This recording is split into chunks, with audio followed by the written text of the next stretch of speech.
नमस्कार सभी छात्र छात्राओं को नमस्कार। आज हम अपने बीए पार्ट सेकंड के प्रथम प्रश्न पत्र के अंतर्गत अपने काव्य शास्त्र में निर्धारित जो हमें पाठ्यक्रम दिया हुआ है उसके अंतर्गत आज हम काव्य दोष का अध्ययन आरंभ करने जा रहे हैं।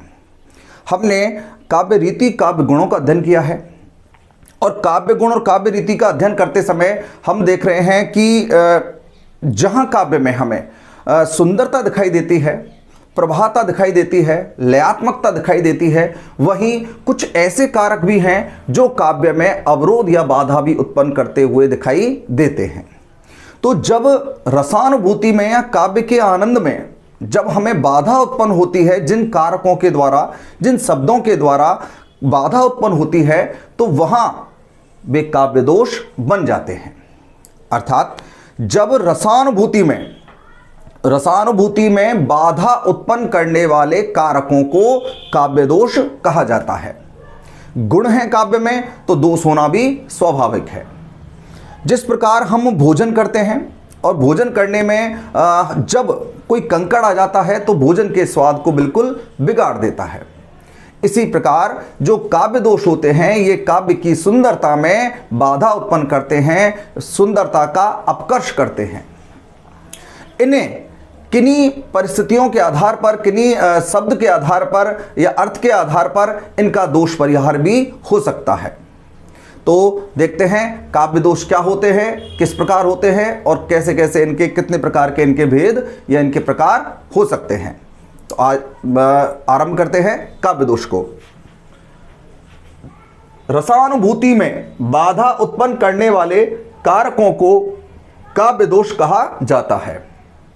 स्पष्ट है कि रसानुभूति में अर्थात जब हम काव्य का पढ़कर सुनकर आनंद लेते हैं और उसमें कुछ ऐसे शब्द या अर्थ आते हैं जिनसे हमें उस काव्य को समझने में बाधा आती है, हमें थोड़ी समस्या आती है, तो वहां उस स्तर पर वो क्या होता है, वो काव्य दोष होता है। तो रसानुभूति में बाधा उत्पन्न करने वाले कारकों को काव्य दोष कहा जाता है और रस की सुंदरता में अभिवृद्धि करने वाले कारकों को काव्य गुण कहा जाता है। तो गुण काव्य की शोभा में वृद्धि करते हैं और दोष क्या करते हैं, रसानुभूति में बाधा उत्पन्न करते हैं। तो क्या होगा इसका कि रसानुभूति में बाधा उत्पन्न करने वाले कारकों को काव्य दोष कहा जाता है। अब देखते हैं काव्य दोष के हम भेद देखते हैं कि कितने प्रकार के काव्य दोष हो सकते हैं।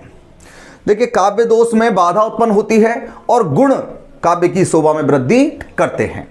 तो देखिए काव्य दोष के भेद देखते हैं। काव्य दोष कितने प्रकार के हो सकते हैं। सबसे पहला है शब्द दोष, फिर है अर्थ दोष और फिर है अपना वाक्य दोष। देखिए होता क्या है कि जब दोष किसमें हो, शब्द में हो, तो वहां कौन सा होता है, शब्द दोष होता है। कि जब काव्य दोष किसमें हो, शब्द में हो और शब्द का अर्थ बदलने से इस दोष को दूर किया जा सकता है। जहां दोष किसमें आया जाए, किसमें पाया जाए, अर्थ में। कि जब हम काव्य का अर्थ लेते हैं तो हमें लगता है कि इतने सारे शब्दों की आवश्यकता नहीं थी, इतने अर्थ की आवश्यकता यहां नहीं थी, तो वहां पर कौन सा होता है, अर्थ दोष होता है। और एक से अधिक शब्दों में यदि दोष पाया जाता है तो वह पूरी वाक्य योजना दूषित हो जाती है, तो वहां पर कौन सा होता है, वहां वाक्य दोष होता है। तो हमने तीन भेद पढ़े हैं कि जहां दोष किसमें हो, शब्द में हो, वहां पर कौन सा होगा, शब्द दोष होगा। जहां अर्थ में हो वहां अर्थ दोष होगा और जहां एक से अधिक शब्दों में हो वहां पर वाक्य दोष होता है। तो देखिए ये हमने तीन भेद किए हैं। अब इन तीनों को स्पष्ट करके देखते हैं कि किस प्रकार से ये दोष हमारे सामने आते हैं। देखिए शब्द दोष कैसे होगा। देखिए जहां दोष कहां पर हो, शब्द में हो, तो हम इसको देखते हैं, शब्द दोष को देखते हैं कि जब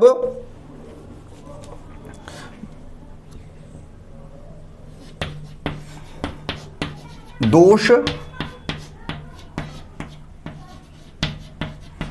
किसी शब्द में हो।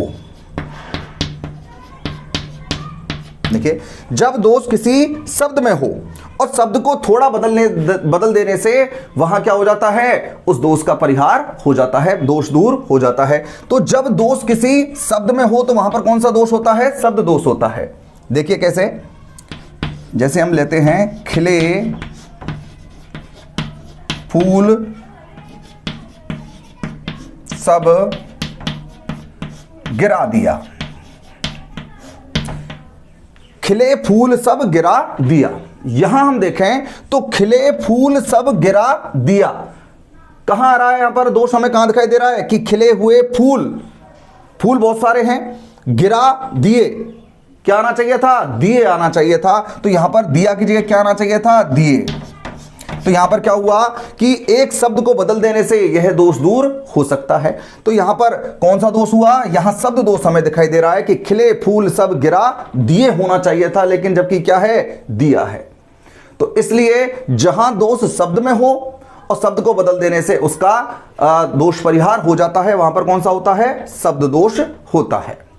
देखिए आगे बढ़ते हुए अब देखते हैं अर्थ दोष को। देख लीजिए, दोबारा देख लेते हैं। शब्द दोष, जब दोष किसी शब्द में हो, किसमें हो? किसी शब्द में हो, तो वहां पर क्या होता है? अब एक और उदाहरण लेते हैं। क्षण भर रहा उजाला में, क्षण भर रहा उजाला में। देखिए क्षण भर रहा उजाला में, उजाला शब्द जो है वो इसके उपयुक्त नहीं ठहर रहा है, इसलिए यहां पर क्या होना चाहिए था? उजाले में। तो उजाला की जगह क्या आना चाहिए था? उजाले आना चाहिए था, उजाले में। और उजाले शब्द लिखने से यह दोष दूर होता है, इसलिए यहां पर किसमें दोष है? शब्द में यहां पर दोष दिखाई दे रहा है। तो इसलिए जब काव्य दोष किसमें हो? किसी शब्द में हो, तो वहां पर कौन सा होता है? शब्द दोष होता है। अब दूसरा दोष देखते हैं, अर्थ दोष। इसको हम देख लीजिए। जब दोष किसी शब्द में हो तो वहां पर कौन सा होता है? शब्द दोष होता है। हम पढ़ क्या रहे हैं? हम काव्य दोष के प्रकार पढ़ रहे हैं कि कितने प्रकार के काव्य दोष होते हैं। शब्द दोष होता है, अर्थ दोष होता है और वाक्य दोष होता है। शब्द दोष क्या होता है कि जब दोष किसी शब्द में हो, तो यहां हमने देखा किसमें है? दिया में है। इसको क्या कर दिया हमने? दिए कर दिया। यहां पर दोष किसमें था? उजाला में। इसके स्थान पर क्या कर सकते हैं हम? उजाले में। तो इसलिए ये क्या आता है हमारे सामने? शब्द दोष का हमारे सामने स्थिति यहां पर उत्पन्न होती है। अब दूसरी स्थिति देखते हैं अर्थ दोष की। इसको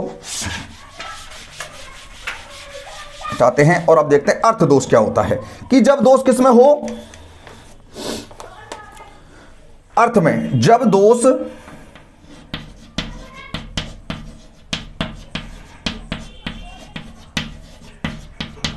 अर्थ से संबंधित हो, अर्थ से संबंधित हो। जब दोष अर्थ से संबंधित हो तो वहां पर क्या होता है? वहां पर अर्थ दोष होता है। जैसे दृश्य बड़ा था,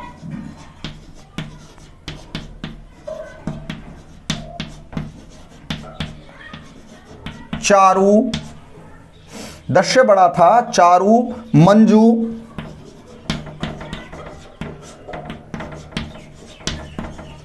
सुंदर, मनोहर। दृश्य बड़ा था, चारू, मंजू, सुंदर, मनोहर।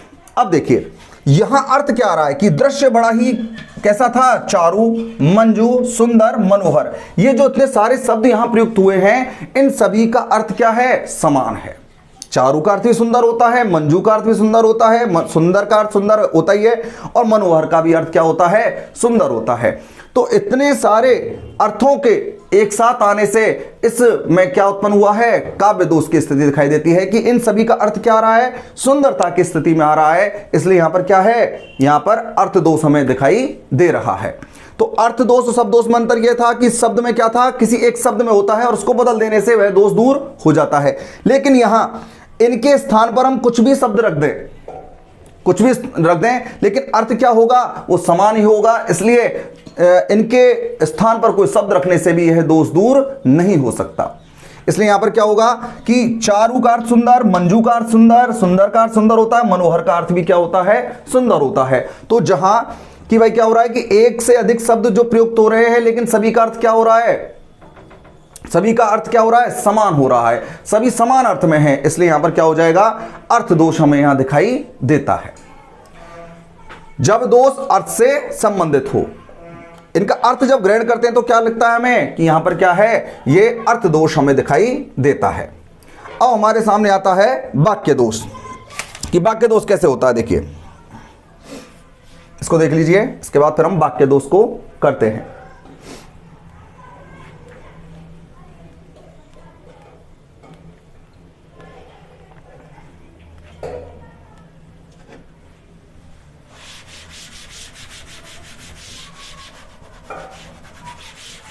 अब आता है हमारा वाक्य दोष, कि जब एक से अधिक शब्दों में क्या हो, दोष हो, एक से अधिक शब्दों में दोष हो, इससे वाक्य योजना जो है वो क्या हो जाती है, दूषित हो जाती है उन शब्दों के द्वारा, इसलिए यहां पर कौन सा दोष होता है, वाक्य दोष होता है।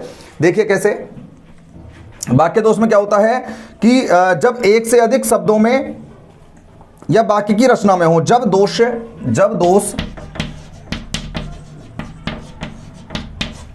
दोष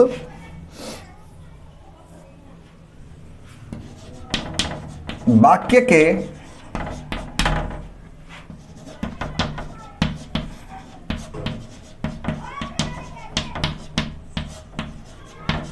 अनेक शब्दों में हो, शब्दों में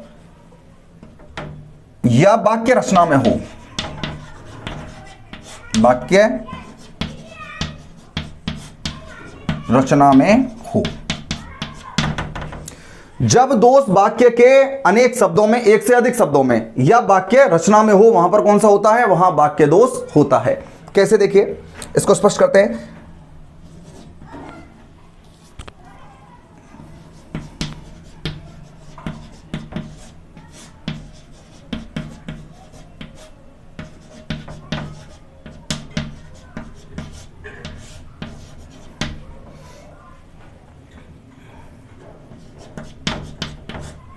देखिए यहां पर है, ए बानुसी भूमि ए बानरी करो। देखिए अर्थ क्या आता है, ए मानुषी भूमि ए बानरी करो, कि मनुष्यों से हीन भूमि को बानरों से हीन कर दूंगा। समझिए कि यहां पर क्या, मनुष्यों से हीन भूमि को बानरों से हीन कर दूंगा, कि पहले मनुष्यों से हीन यदि भूमि हो जाएगी तो बानरों से हीन करने की आवश्यकता नहीं रहेगी। इसलिए यहां पर क्या है, ये ए मानुषी शब्द कहां आना चाहिए था, भूमि के बाद, भूमि ए मानुषी ए बानरी करो। तो यहां पर ये जो शब्द है ये इसके बाद आना चाहिए था, अर्थात इससे वाक्य का क्या बिगड़ रहा है, क्रम बिगड़ रहा है, वाक्य का सौंदर्य यहां पर खराब हो रहा है, इसलिए यहां पर कौन सा दोष होता है, वाक्य दोष होता है। देखिए भूमि